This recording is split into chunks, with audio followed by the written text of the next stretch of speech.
பிரதமர் Datuk Seri Anwar இப்ராஹிமுக்கு எதிராக பதிவு செய்த 150 மில்லியன் ரிங்கிட் மதிப்பிலான அவதூறு வழக்கை மீண்டும் தொடர டாக்டர் மகாதீர் முகமட்டின் உடல்நிலை ஒத்துழைக்குமா என்பது குறித்து வரும் வெள்ளிக்கிழமை உயர் நீதிமன்றத்தில் தகவல் தெரிவிக்கப்பட உள்ளது. நீதித்துறை ஆணையர் டாக்டர் டொனால்ட் ஜோசப் பிராங்க்லின் முன்னிலையில் இணையம் வாயிலாக வழக்கு நிர்வாக விசாரணை நடைபெறும் என டாக்டர் மகாதீரின் வழக்கறிஞர் முகமது ரஃபீக் ரஷீத் அலி தெரிவித்துள்ளார். டாக்டர் மகாதீர் தற்போது தேசிய இருதய சிகிச்சை கழகத்தின் கண்காணிப்பில் இருக்கிறார்.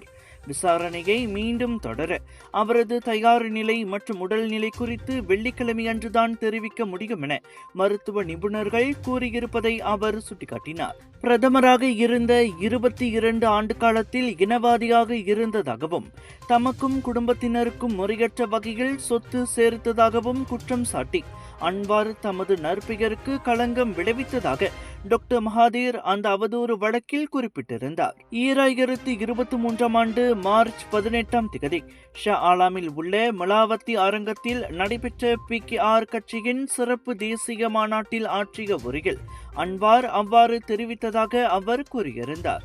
அக்கூற்றுகளை வெளியிட்டதற்காக அன்வார் எழுத்துப்பூர்வமாக மன்னிப்பு கோர வேண்டும். அதற்காக ஒரு சிறப்பு செய்தியாளர் சந்திப்பை நடத்த வேண்டும். அதோடு 100 மில்லியன் ரிங்கிட் தண்டனைக்குரிய இழப்பீடாகவும் 50 மில்லியன் ரிங்கிட் பொது இழப்பீடாகவும் கொடுக்க வேண்டும் என மகாதீர் கோரியுள்ளார். வீட்டில் உடற்பயிற்சி செய்யும் போது கீழே விழுந்ததால் ஏற்பட்ட பாதிப்பில் இருந்து மீள டாக்டர் மகாதீருக்கு அவகாசம் அளிக்கும் வகையில் அவ்வழக்கு விசாரணை இவ்வாண்டு தொடக்கத்தில் தற்காலிகமாக நிறுத்தி வைக்கப்பட்டிருந்தது குறிப்பிடத்தக்கது.